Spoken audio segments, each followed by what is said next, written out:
Will they have an opposition that's allowed to raise its voice? Will they be allowed to have things that people here in Azerbaijan do not have? You think they do not have it? Why do you think that people in Azerbaijan do not have free media and opposition? Because this is what I'm told by independent sources in this country. Which independent sources? Many independent sources. Tell me which. I certainly couldn't name sources. Oh, if you couldn't name, that means that you're just inventing the story. So you're saying the media is not under state control? Not at all. And there is a vibrant, free opposition media? Where do I see this? You can see it in the internet. You can see it everywhere. But not in newspapers? Why? You can see it in newspapers. Whom do you call opposition here? Can I ask you? Well, is there allowed to be an opposition here? Yeah, it is allowed, of course. I mean, NGOs are the subject of a crackdown. Journalists are the subject of a crackdown. Not at all. Critics are in jail. No, not at all. None of this is true. Absolutely fake. Absolutely. We have free media. We have free internet. Now, due to the martial law, we have some restrictions. But before, there have been no restrictions. And the number of internet users in Azerbaijan is more than 80%.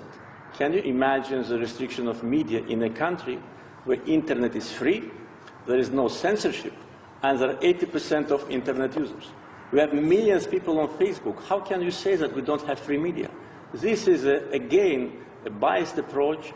This is an attempt to create a perception in Western audience about Azerbaijan. We have opposition, we have NGOs, we have free political activity, we have free media, we have freedom of speech. But if you raise this question, can I ask you also one? How do you assess what happened to Mr. Assange? Is it a reflection of free media in your country?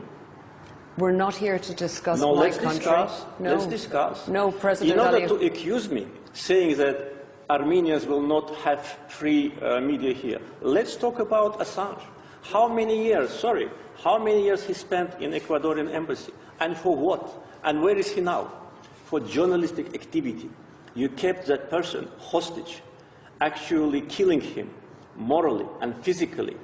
You did it, not us, and now he's in prison. So you have no moral right to talk about free media when you do these things. Returning to the conflict, how long... better return to the conflict, because this is not what you like. You like only to accuse, only to attack. But look at the mirror. Look, I tell many times, before coming and lecturing us, and in your question, accusing me, it's not a question, it's accusation. You talk like a prosecutor. Why? If you're so democratic and so objective, why you keep Assange in prison? For what? You keep him in prison because of his journalistic activity. I'm not keeping him in prison, President Aliyev. But you don't like this. It's not a question of don't like. You are not used to this. It's not the subject of our interview. Only to attack. It's not the subject of our interview. And with respect, President Aliyev... It is not the subject of interview, but you raise it. You raised it. No, you raised it. You raised the case of Assange. You said Armenians, if you don't have a free media in your country, how Armenians can live without opposition? That was your accusation.